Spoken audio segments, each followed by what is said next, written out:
Le Admor Rabbi Nachum de Tchernobyl était un des premiers Admorim.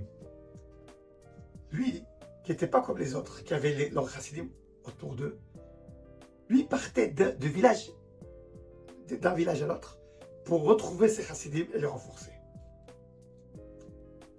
Une fois, il arrivait dans un village où il avait l'habitude de passer là-bas et il a passé un message au propriétaire de la maison où il avait l'habitude de passer.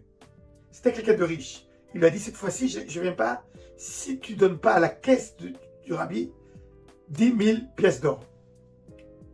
C'est énorme. Il était riche, il n'avait pas tant d'argent. Il ne savait pas quoi faire. Il est parti chez le rabbi et il a pleuré. Il a dit, rabbi, s'il vous plaît, j'ai l'habitude de vous accueillir chez moi. On ne peut pas avoir une petite réduction. Il dit, non, 10 000 pièces d'or, sinon je ne viens pas. Il a pleuré, il a dit, mais qu'est-ce que je vais faire? Il a dit, Bezrat Hashem, je te souhaite qu'Akadosh Baruch Hu va t'aider. Ce chassid est reparti chez lui à la maison avec des larmes aux yeux. Ça lui a fait tellement mal qu'il a prié Hachem. Il a dit, Akadosh Baruch Hu, s'il te plaît, aide-moi, envoie-moi de l'argent. Je ne sais pas que je gagne à la loterie ou je ne sais pas quoi, mais j'ai besoin de l'argent. Peu après, il y avait un groupe de l'armée qui sont passés dans le village. Chez lui à la maison, chez le riche, sont logés le chef de l'unité et le trésorier. Quand ils sont partis, ils ont oublié là-bas la caisse du trésorier, la caisse en fait de l'argent de toute l'unité. Et c'était pas que l'argent, c'était l'argent aussi qu'ils ont ramassé, qu'ils ont piqué, qu'ils ont volé. Quand le propriétaire de la maison a vu ça, c'est déjà trop tard, parce qu'ils ont découvert ça 2-3 semaines après. Et il a compris qu'il n'y a pas à qui donner cet argent. Mais en fait, c'était l'argent qu'il a reçu grâce à la bracha de son rave. Alors, il est reparti chez le Rabbi Nachum de Tchernobyl. Il lui a mis sur la table l'argent, il lui a dit, c'est à vous. Le Admor Rabbi Nachum de Tchernobyl lui a dit, non. Tu crois que j'ai besoin de l'argent? Il a dit, mais vous m'avez demandé. Non, non.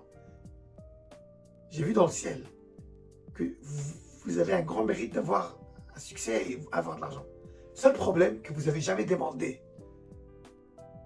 Et j'ai fait en sorte que vous n'avez pas le choix et j'ai tout fait pour que vous commencez à demander à Akadosh Baruch Hu de vous envoyer de l'argent. Et grâce à votre filote à vous, Akadosh Baruch Hu vous envoie cet argent. Cette histoire, c'est une connexion directe avec la paracha de cette semaine.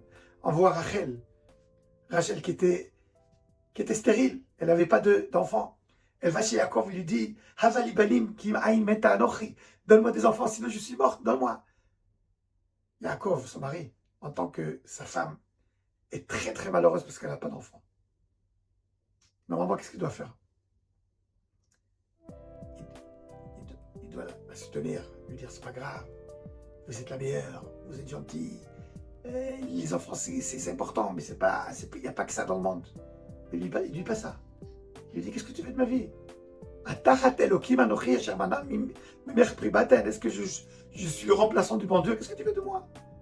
D'accord, il a déjà des enfants, de Léa, des serviteurs, des servantes, il a tout. Comme ça, Yaakov, comme ça, il se comporte avec Rachel. Bien sûr que c'est pas comme ça. Si on regarde, on voit que tous les tzadikot, Sarah, Rivka, Rachel, et même Léa, ils étaient tous stériles. Et ils avaient tous besoin de prier pour pouvoir accoucher des enfants et pour pouvoir avoir des enfants. Pourquoi? La Gemara dans Masechet Yevamot dit parce que Akadosh Baruch Hu veut les tefilot des tzadikim. Pourquoi Akadosh Baruch Hu veut les prières des tzadikim? C'est pour ça qu'ils doivent souffrir? Non. Parce que quand on fait des tefilot, on a une connexion directe avec le bon Dieu. Et quand il y a des connexions directes, il y a des bénédictions infinies. Et on arrive à bénéficier de bénédictions infinies. Et on peut voir vraiment des grandes échouettes. On doit prier. Prier, c'est une connexion directe avec le bon Dieu. C'est pour cela qu'Akadosh Baruch Hu a fait que les mères vont être stériles pour qu'ils vont pouvoir prier. Ils n'ont pas prié que pour eux. Ils ont prié pour tout le peuple d'Israël, à toutes les générations, jusqu'à nos jours. Jusqu'à nos jours, les prières de nos mères nous accompagnent, elles nous donnent des forces à prier, reprier, demander à Akadosh Baruch Hu toutes les bénédictions possibles. Shabbat Shalom.